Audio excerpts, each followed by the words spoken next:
கர்த்தருடைய பரிசுத்த நாமத்திற்கு ஸ்தோத்திரம். சியோன் தொடர் செய்தியில இன்னைக்கு 11வது செய்தியை தியானிக்க இருக்கிறோம். சியோன் ஜெபத்தோடு இந்த செய்திக்குள்ளே கடன் சொல்லும். கிருபை எம்மை சூழ்ந்து கொள்ளும் தாம் கிருபை, கர்த்தரில் மகிழ்வோம் களி கோர்ந்திடுவோம் கண்டடைந்தோம் கிருபை, கர்த்தரில் மகிழ்வோம் களி கோர்ந்திடுவோம் கண்டடைந்தோம் கிருபை.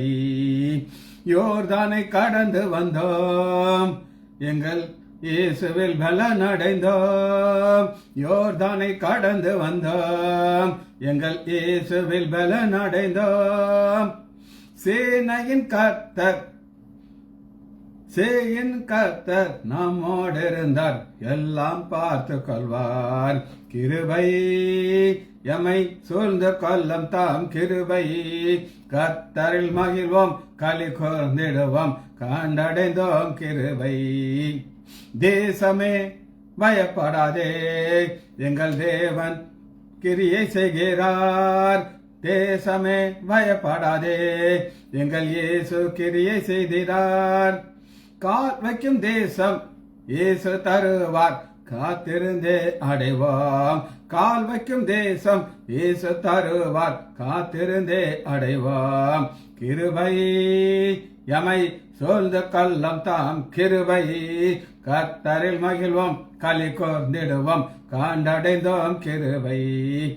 கர்த்தர் இவ்வாண்டினிலே பெரும் காரியம் செய்திடுவார், கர்த்தர் இவ்வாண்டினிலே பெரும் காரியம் செய்திடுவார்.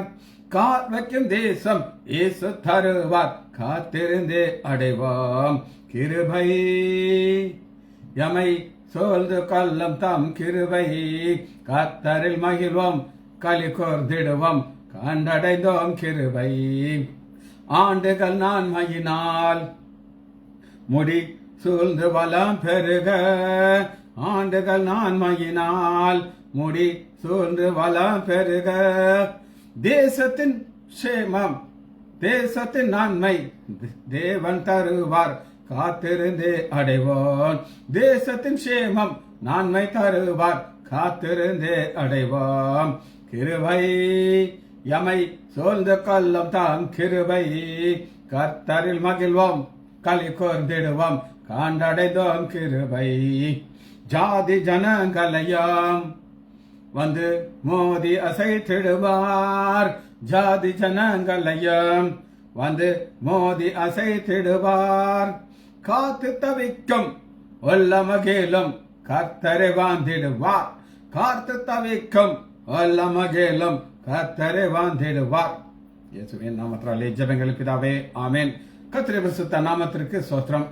லீலா பிரைசலாட், நாகரத்னம் அம்மாள் பிரைசலாட், பாலசுந்தரி பிரைசலாட். நம்ம ஒரு தொடர் செய்தியை தியானித்துக் கொண்டிருக்கிறோம். சியோன்.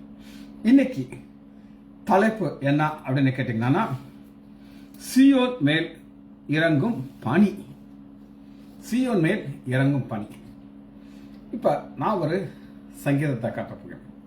இந்த சங்கீதம் தான் எத்தனை முறை நம்ம தியானிச்சிருக்கிறோம், வாசித்திருக்கிறோம். இதுதான் பழைய ஏற்பாட்டையும் புதிய ஏற்பாட்டையும் இணைக்க போகுது அப்படின்னு சொன்னா நீங்க நம்ப மாட்டீங்க. பழைய ஏற்பாட்டையும் புதிய ஏற்பாட்டையும் இணைக்கக்கூடிய ஒரு சங்கீதம். மூன்று வசனங்கள் இருக்கிறது. வாசிப்போமா? சங்கீதம் 133. உங்க பைபிளை திறந்துக்கோங்க. 133வது அதிகாரம் 1, 2, 3. இந்த 3 வசனங்கள் நீங்க வாசிக்கணும். நான் 3வது வசனத்தை மாத்திரம் உங்களுக்கு வாசிக்கிறேன். எர்மோன் மேலும் சியோன் பர்வதங்கள் மேலும் இறங்கும் பனிக்கு ஒப்பாயிருக்கிறது, அங்கே கர்த்தர் என்றென்றைக்கும் ஆசீர்வாதத்தையும் ஜீவனை கட்டளை. பழைய ஏற்பாட்டையும் புதிய ஏற்பாட்டையும் இது எப்படி கனெக்ட் பண்றது அப்படின்னு நான் உங்களுக்கு காட்டப் போகிறேன். இதுல 3வது வசனத்துல, சரி 2வது வசனத்துல ஆரோன் சிரசின் மேல் ஊற்றப்பட்டு. ஆரோன் யார் அப்படின்னு கேட்டீங்கன்னா, ஒரு பிரதான ஆசாரியன். இந்த பிரதான ஆசிரியன் என்ன ஒரு கான்டாக்ட் இருக்கு அப்படின்னு கேட்டீங்கன்னா, என்ன ஒரு கண்டிஷன் இருக்கு அப்படின்னு கேட்டீங்கன்னா, இந்த வசனம் இதோ சகோதரர் ஒருமித்து வாசம் பண்ணுகிறது, எத்தனை நன்மையும் எத்தனை என்பவர். ஒன்னஸ் ஒன்னஸ் என்னதுங்க? இப்ப இந்த செய்திக்கு ஒன்னஸோட 4 பேர் மாத்திரம் இருக்கும். 4 பேர் மாத்திரம் இருக்கும். 4 பேருக்கும் ஒரு ஆசை என்ன? இன்னைக்கு நம்ம ஒரு செய்தி கேட்கணும். உங்களுக்கு என்ன செய்தின்னு தெரியாது, ஆனா இது காத்து தவிக்கும் பிள்ளைகள் ஒன்னஸ். இந்த ஒன்னஸ் தான் எப்படி கனெக்ட் பண்றது பழைய ஏற்பாட்டையும் புதிய ஏற்பாட்டையும் நான் உங்களுக்கு காட்டுறேன். இப்ப நம்ம பார்க்கறது சீயோன் மலை. ரெண்டையும் இது எப்படி கனெக்ட் பண்றது? எந்த வசனம் எது அதிகாரம்னு கேட்டீங்கன்னா எபிரேயர் 12வது அதிகாரம் 22வது வசனம். கனெக்டிங் எதையும் கனெக்ட் பண்ணது அப்படின்னு கேட்டீங்கன்னா 2 மலை, 2 அதிகாரம், 2 ஏற்பாடு, பழைய ஏற்பாடு புதிய ஏற்பாடு. பழைய ஏற்பாடை நீங்க எங்க பார்க்கலாம்னா எபிரேயர் 12வது அதிகாரம் 18. அன்றியும் தொடக்கூடியதும் அக்கினி பற்றியிருக்கிற மலையக்கும் மந்தகாரம் இருள் பெருங்காற்று எக்கால சத்தம் நீங்க வந்து சேர்ந்தீர்கள். இந்த சீனாய் மலை என்ன சொல்லுது அப்படின்னா கிட்ட வராது, செத்து போயிடும். இது பழைய ஏற்பாடு. ஒரு பயங்கரமான ஒரு மலை. இது என்ன அப்படின்னு கேட்டீங்கன்னா தேவ கோபம் இருக்கும் இடம். பழைய ஏற்பாட்டில் ஆண்டவர் இங்க என்ன கொடுத்தாருன்னா லா, சட்டத்தை கொடுக்கிறார். இந்த சட்டத்தை அவங்களால கைப்பற்ற முடியாது. ஆனா அவங்க என்ன சொல்றாங்கன்னா, மோசே, ஆண்டவர் உங்களோட பேசட்டும், எங்களோட பேசக்கூடாது. எங்களோட பேச நாங்க செத்து போயிடுவோம். ஆனா நாங்க ரொம்ப பெரிய ஆளுங்க, என்ன சொன்னாலும் ஆண்டவர் அதுக்கு நாங்க கீழ்ப்படிவோம், அதை அப்படியே நாங்க செய்துருவோம் அப்படின்னு சொல்றாங்க. ஆனா 12வது அதிகாரம் 22 மோசேயும் நான் மிகவும் பயந்து நடுங்கிறேன்.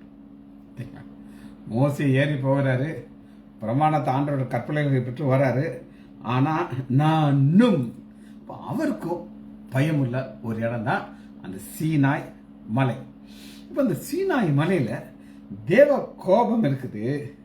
ஆனால் அடுத்த வசனம், நீங்களோ 22 சீயோன் மலையின் எடுத்திருக்கும் ஜீவனுள்ள தேவனுடைய நகரமாகிய பரமன். ஜீவனுள்ள தேவனுடைய லிவிங் காட் ஆண்டவர் ஒரு இடத்துல வாசம் பண்ணுகிறேன் அப்படின்னு சொல்லுவார்.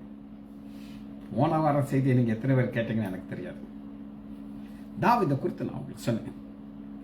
ஆண்டவர் சீயோன் கோட்டை அப்படிங்கிற ஒரு இடம், அது யாருக்கு சொந்தமாக மாறிடுச்சு அப்படிங்கிற தாவீதுக்கு சொந்தமாக மாறிடுச்சு. தாவீதுக்கு சொந்தமாக மாறின தாவீதின் கோட்டை நான் வாசம் பண்ண போறேன், அதான் சீயோன் கோட்டை. சீயோன்ல நான் என்றென்றைக்கும் வாசமா இருப்பேங்கிறாரு. அதே ஆண்டவர் என்றென்றைக்கும் ஆசீர்வாதத்தை கட்டளையிடுவேன் 133வது சங்கீதத்தில் பார்க்கணும். சரி, இப்ப இது ரெண்டும் எப்படி கனெக்ட் ஆகுது அப்படின்னு நம்ம பார்க்க போறோம்.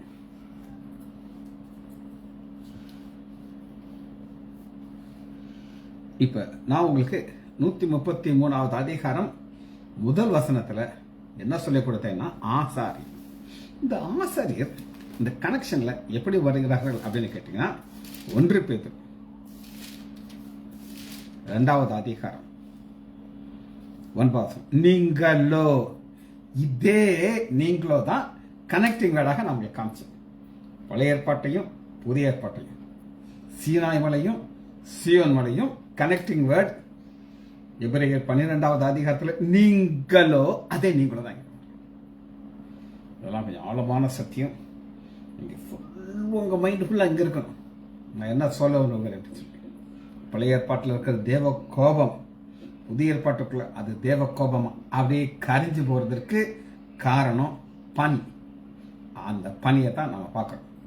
சரி, 1 பேதுரு 2வது அதிகாரம் நீங்களோ உங்களை அந்தகாரத்தில் இருந்து தம்முடைய ஆச்சரியமான ஒளிக்கு வரவழைத்தருடைய புண்ணியங்களை அறிவிக்கும்படி தெரிந்து கொள்ளப்பட சந்தி ராஜரீகமான ஆசாரியர் கூட்டம். இந்த ஆசாரியரை தான் நான் உங்களுக்கு காமிச்சேன். சங்கீதம் 133வது அதிகாரம் 2வது வசனம், அது ஆரோனுடைய சிரசில் ஊற்றப்பட்டு ஆரோனுடைய சிரசுல ஊற்றப்படுகிறது என்ன அப்படின்னு கேட்டீங்கன்னா ஒரு தைலம். சரி, இந்த ஆரோனுடைய தலையில ஊற்றப்பட்ட தைலம் கனெக்ட் ஆகுது, தலை தாடியில் அப்படியே வடிந்து வருகிறது. என்ன அர்த்தம்னா ஓவர் ஃப்ளோயிங். அந்த ஓவர் ஃப்ளோயிங்கை நம்ம இங்கே எப்படி பார்க்கணும் அப்படின்னு கேட்டிங்கன்னா 1 பேதுரு 2வது அதிகாரம் 9வது வசனம், நீங்களோ உங்களை அந்தகாரத்திலிருந்து, நாம் இருந்த இடம் பாவம், அந்தகாரம், இருள், இதுல இருந்து இதே இதைத்தான் நீங்க எங்க பார்க்கலாம் அப்படின்னு கேட்டீங்கன்னா சீனாய் மலை, இருள், புகை, தேவ கோபம் அத்தனையும் நம்ம மேல வர இருந்துச்சு. நம்ம மேல இருந்ததை ஆண்டவர் என்ன செய்தார் அப்படின்னு கேட்டீங்கன்னா, இதை எப்படி மாற்றுகிறார் அப்படின்னு கேட்டீங்கன்னா எடுத்துக்கொள்ளுமா.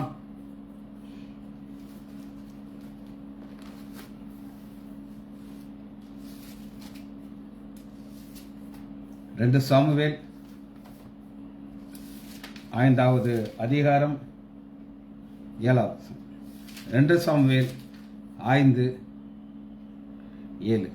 ஆகிலும் தாவீது சீயோன் கோட்டையை பிடித்தான், அது தாவீது நகரம் ஆயிற்று. அந்த தாவீதின் நகரம்னா பழைய ஏற்பாட்டில் இருந்துச்சு. ஆனா புதிய ஏற்பாட்டுக்குள்ள வரும்போது அது ஜீவனுள்ள தேவனுடைய நகரம், ஜீவனுள்ள நகரம். அப்ப இந்த சீயோன்ங்கிறது என்ன அப்படின்னு கேட்டீங்கன்னா, ஃபர்ஸ்ட் புறஜாதியர் இருந்த இடம். நமக்கு போன செய்தியை நான் சொன்னேன், அங்க சந்திரன் நிலாங்கிற கடவுள் தான் அவங்களுடைய கடவுள். அந்த கடவுளுக்கு பலி செலுத்தினாங்க. பலி செலுத்தின இடத்துல அவனுடைய கோபம் இறங்குச்சு. ஆனா புதிய ஏற்பாட்டுக்குள்ள வரும்போது இது குமாரனுடைய ராஜ்யம், ஜீவனுள்ள தேவனுடைய நகரம், நம்ம இருக்கிற இடம். அப்ப அங்கிருந்து நம்ம டிரான்ஸ்ஃபர் ஆகி வருகிறோம். இதைத்தான் நம்ம பார்க்குறோம். பழைய ஏற்பாட்டையும் புதிய ஏற்பாட்டையும் கனெக்ட் பண்ற இடம். பழைய ஏற்பாட்டையும் புதிய ஏற்பாட்டையும் கனெக்ட் பண்ற இடத்துல நம்ம முதல் பார்க்கிறோம். உங்களுக்கு எபிரேயர் 12வது அதிகாரத்துல இந்த நீங்களுங்கிற வார்த்தையை நான் உங்களுக்கு காமிச்சேன். அந்த நீங்களுங்கிறது முந்திர வசனத்துல என்ன இருந்துச்சு அப்படின்னு கேட்டீங்கன்னா சீனாய் மலை. சீனாய் மலையை குறித்து நம்ம பார்க்க இருக்கிறோம். யாத்ராகமம் 19வது அதிகாரம். தேவனுடைய பிரசனம் இறங்குகிறது. தேவனுடைய பிரசனம் இறங்கும் போது அது என்ன செய்யுது அப்படின்னு கேட்டீங்கன்னா, 18 கர்த்தர் சீனாய் மலை மேல் அக்னிலை இறங்கினபடியினால், கர்த்தர் தற்சலமா இறங்குறார், அப்படி இறங்குறார். இறங்கும் பொழுது அது முழுவதும் புகைக்காடா இருந்தது.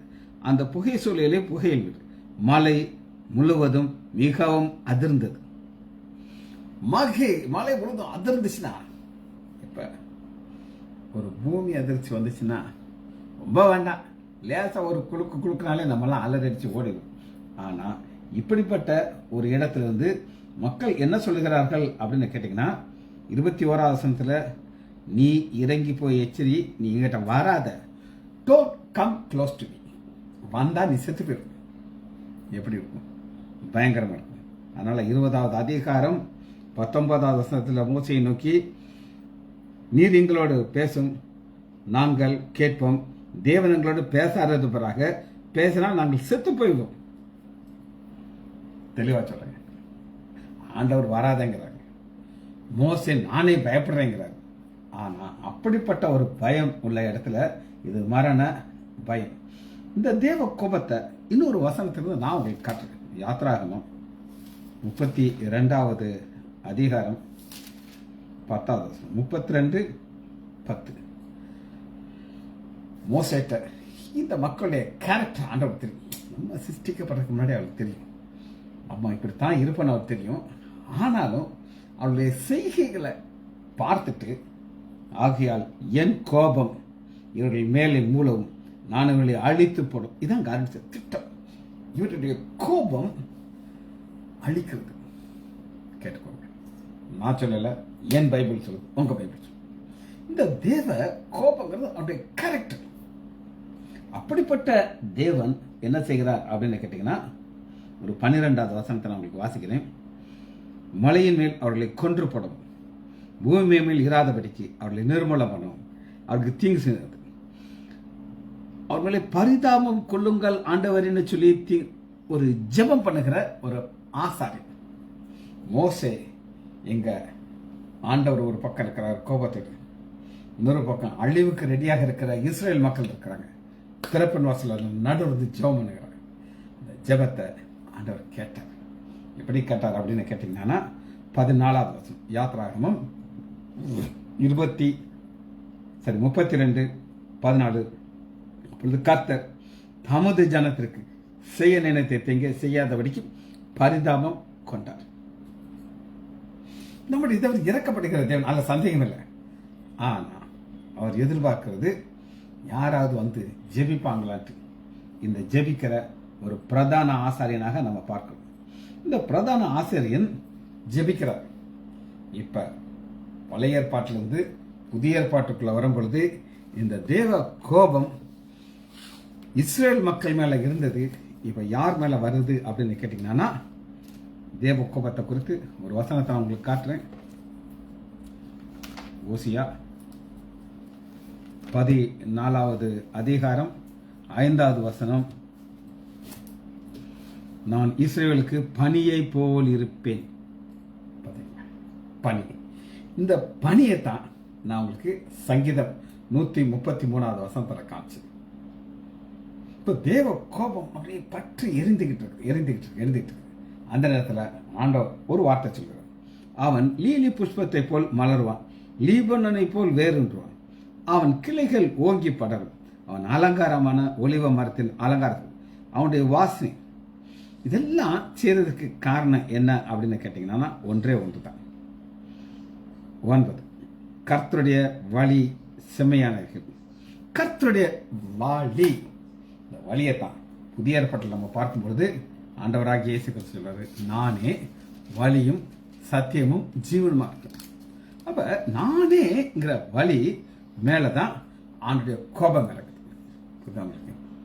தேவ கோபம் இங்க கர்த்தருடைய வழியை அறிவிக்கிறவன் செம்மையான நீதிமான்களே நடப்பான். அந்த நீதிமான்கள் நடக்கிறதுக்கு காரணம் இந்த கோபம், நம்ம மேல வர வேண்டிய கோபம் குமாரனாகிய இயேசு கிறிஸ்து மேல வந்துச்சு.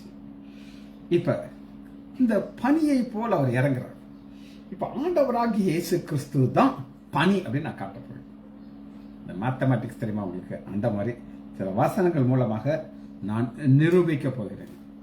ஆண்டவராகிய இயேசு கிறிஸ்து தான் பனி. பனியுடைய டெபினிஷனை நான் உங்களுக்கு காட்டுறேன். பனியுடைய டெபினிஷன் என்ன அப்படின்னு கேட்டீங்கன்னா, நீதிமொழிகள் 19வது அதிகாரம் 12வது நீதிமொழிகள் 19:12 ராஜாவின் கோபம் சிங்கத்தின் கர்ச்சிப்பு. இந்த ராஜாவினுடைய கோபம் அப்படின்னா பழைய ஏற்பாட்டில் பல வசனங்களை நான் உங்களுக்கு இன்னைக்கு காலையில சொல்லிக் கொடுத்த வசனங்கள்ல சிங்கம், பாலசிங்கம், கர்ச்சிக்கிற சிங்கம் கொடுத்தேன். இதுல அநேக வசனங்கள் இது யாருக்கு போய் சேருதுன்னா ஆண்டவராகிய இயேசு கிறிஸ்து பிதாவுக்கு வந்து சேர்கிறது. பிதாவை தான் நம்ம ஒரு கர்ச்சிக்கிற சிங்கமா பார்க்கிறோம். அந்த கர்ச்சிக்கிற சிங்கம் காட்டுடைய ராஜா. அதே ராஜாவை தான் ராஜாவின் கோபம் சிங்கத்தின் கர்ஜு. அவனுடைய தயை பனிமேல் புல்லின் மேல் பெய்யும் பனியை போல் இருக்கும். அப்ப தயை என்னன்னா புல்லின் மேல பனி. அப்ப நல்லா கேட்டுக்கோங்க, தயை என்றால் என்ன? பனி. இந்த பனிங்கிறது யார் அப்படின்னு கேட்டீங்கன்னா 19வது அதிகாரம் 22வது வசனம். தயை, தயவு தயவு செய்து, தயவு. இந்த தயவு ராஜாவுடைய கோபம் ஆண்டவராக இயேசு கிறிஸ்து மேல் இறங்குங்கிறத நான் உங்களுக்கு காட்டுறேன். நன்மை செய்ய மனுஷன் கொண்டிருக்கிற ஆசையே தயை. நன்மை செய்ய மனுஷன் கொண்டிருக்கிற ஆசை. நம்முடைய ஆண்டவராகிய இயேசு கிறிஸ்து என்ன செய்தார் அப்படின்னு கேட்டீங்கன்னா, நன்மை செய்கிறவராக சுற்றித் திரிகிறார். நன்மை செய்கிறவராக சுற்றித் திரிகிறார். அப்போஸ்தலர் 19வது அதிகாரம் 22வது வசனத்துல பார்த்தீங்கன்னா,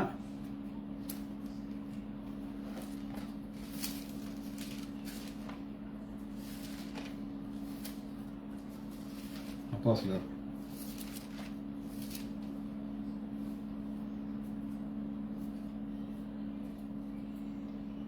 10வது அதிகாரம் 38வது வசனம். நாசரேயனாகிய இயேசுவை தேவன் பரிசுத்தாவினால் அபிஷேகம் பண்ணினார்.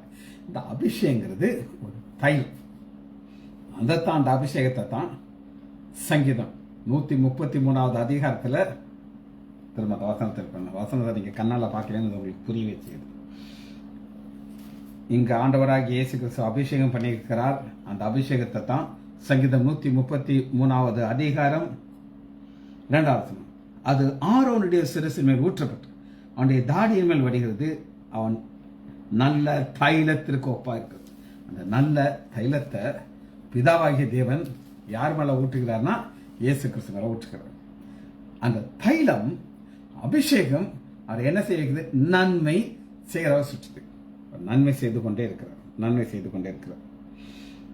நம்முடைய ஆண்டவராகிய இயேசு கிறிஸ்துவுடைய ஆசை என்ன அப்படின்னு கேட்டீங்கன்னா, லூக்கா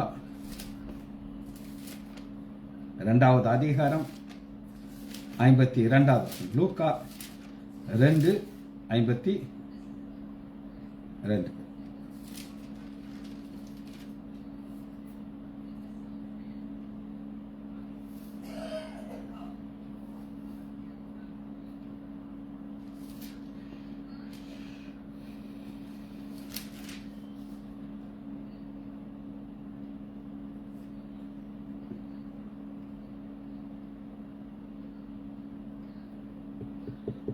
லூக்கா 2:77. தமது தேவனுடைய உருக்கமான இரக்கத்தினாலே. இரக்கம், பிதாக்கு ஒரு இரக்கம் வந்துருச்சு. அந்த இரக்கம் என்ன சொல்லி கேட்டீங்கன்னா, அவருடைய ஜனத்திற்கு பாவ மன்னிப்பாகிய ரட்சிப்பை கொடுக்கும். பாவ மன்னிப்பாகிய ரட்சிப்பு நமக்கு வரும் பொழுது நம்மளை என்னதான் பார்க்கிற நீதிமானாக மாற்றுகிறார். புரியுதா? லிங்க். நன்மை செய்கிறாக சுற்றி திரிகிறார். அவர் இந்த பூமிக்கு வந்ததுடைய காரணம் என்ன அப்படின்னா இதான். இந்த பிரதான ஆசிரியன் நான் உங்களுக்கு யாருக்குன்னு காமிச்சேன். மோசே ஜெபிக்கிறார். பிரதான ஆசிரியர் ஜெபிக்கிறார். மோசே ஜெபிச்சாரா? ஆனா நம்முடைய ஆண்டவராகிய இயேசு கிறிஸ்து எபிரேயர் 7வது அதிகாரம் 25வது வசனத்துல இவர் ஒரு ஆசாரியன்.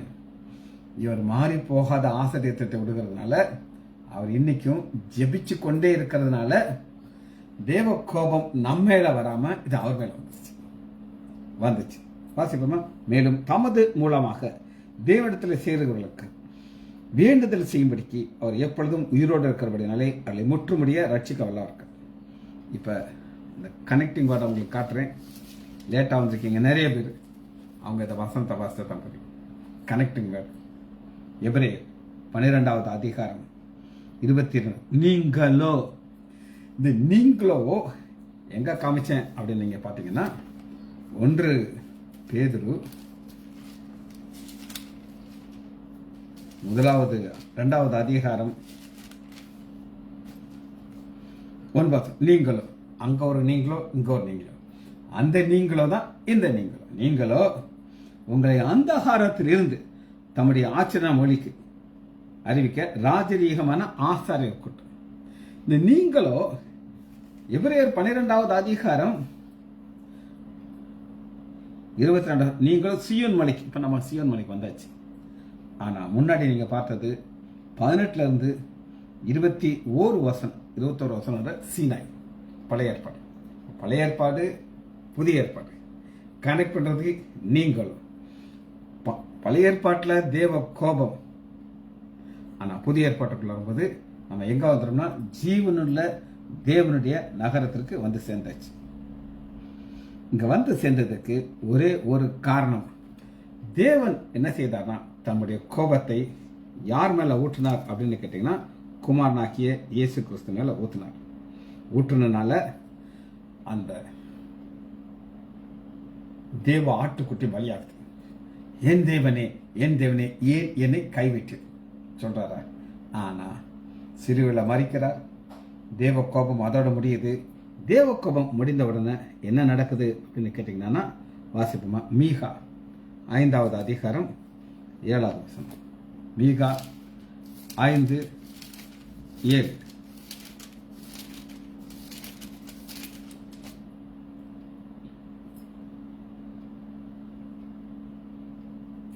யாக்கோபிலே மீதியாய் இருக்கிறவர்கள் கர்த்தராலே வருகிற பணியை போலவும். கர்த்தரால் வருகிற பணி, இந்த கர்த்தர் நம்முடைய ஆண்டவராகிய இயேசு கிறிஸ்து. கர்த்தரை கண்டோம் அப்படிங்கிறாங்க. கர்த்தர் தன்னுடைய மேல எல்லா கோபத்தையும் ஏற்றுக்கொண்டார். இவ்வளவு கோபம் வர வர வர வர அவர் ஒரு பணியா மாறுகிறார். இந்த பணி என்ன செய்யுது? தேவ கோபத்தை அப்படி கேன்சல் பண்ணி விட்டுருச்சு. புரிஞ்சிருச்சு அவங்களுக்கு? அதான் பழைய ஏற்பாட்டையும் புதிய ஏற்பாட்டையும் கனெக்ட் பண்றது. மனுஷருக்கு காத்திராமலும் மனுபுத்திரருக்கு தாமதியாமலும் பூண்டுகள் மேல் வருகிற மலையை போலவும் அநேக ஜனங்கள் நடுவில் இருப்பார். இது என்ன அப்படின்னு கேட்டீங்கன்னா, எப்படி அந்த பூண்டு முளைக்குது, எப்படி மழை உள்ள போகுது யாருக்கும் தெரியாது. அது மாதிரி இது நடக்குது. தேவ கோபத்தில் அடுத்த வசனத்தில் இருப்பாருங்க. யாக்கோபிலே மீதியா இருக்கிறவர்கள் சிங்கம் காட்டு மிருகங்களுக்குள்ளே இருக்கிறத சமமாகும். நம்ம எங்க இருக்கிறோம்? சத்ருக்கள் நடுவில் வச்சிருக்கோம். ஒரு ஒரு ஒரு ஒரு ஒரு புறாவை போல வச்சிருக்காங்க. கடந்து போய் தப்பி இல்லாமல் பீறிட்டு போகிற பாலசிங்கம் ஆட்டு மந்தைகளுக்கு இருக்கிறது போல நம்மளை வச்சிருக்கிறாங்க. இதைத்தான் நம்முடைய ஆண்டவராகிய இயேசு கிறிஸ்து நம்மளை எங்க வைத்திருக்கிறேன்னு சொல்லி தெளிவாக சொல்லியிருக்கிறோம். இந்த வசனத்தை உங்களுக்கு காட்டுறேன். இதுதான் நம்முடைய பொசிஷன்.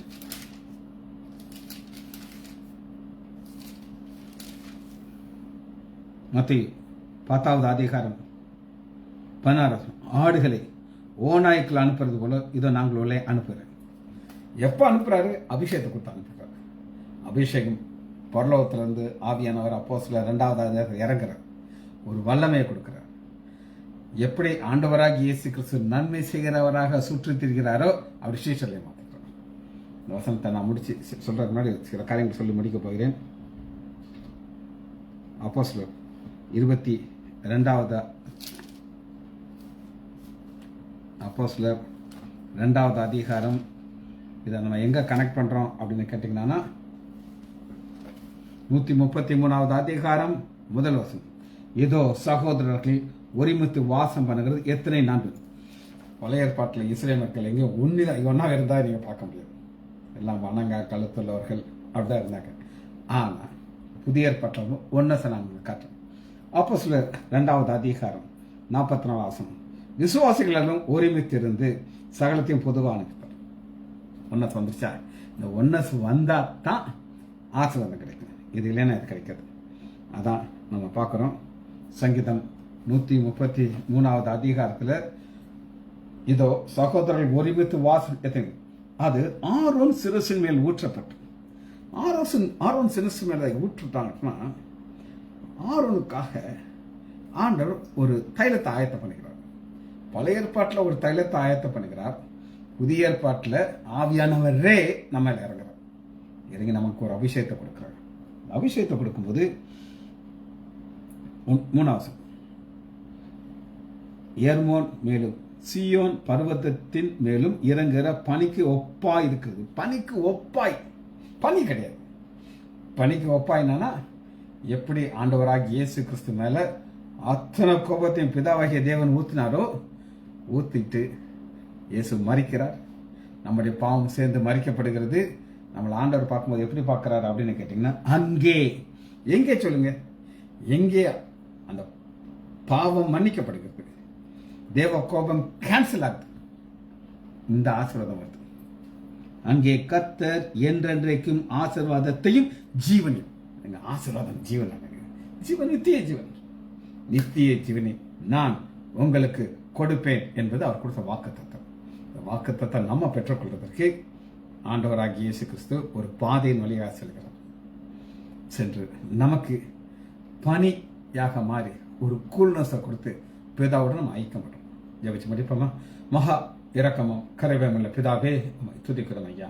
133வது அதிகாரம் சங்கீதம் பழைய ஏற்பாட்டையும் புதிய ஏற்பாட்டையும் இணைக்குங்கிற ஒரு வெளிப்பாடை நீர் எங்களுக்கு தந்ததுக்கு நன்றி. பரிசுத்த ஆவியானவரே, எத்தனையோ பேருக்கு கிடைக்காத கருவை எங்களுக்கு தந்தீர் ஐயா, அதற்காக நன்றி. தொடர்ந்து நாங்கள் தியானித்து உமாண்டே கிட்டிச்சேர உதவி செய்யப்போம். பிள்ளைகள் ஒவ்வொருவரையும் என் ஆண்டவராகிய இயேசு கிறிஸ்துவின் நாமத்தினாலே ஆசீர்வதிக்கிறேன். இயேசுவின் நாமத்தினாலே ஜெபங்கள் பிதாவே. ஆமேன், ஆமேன், ஆமேன்.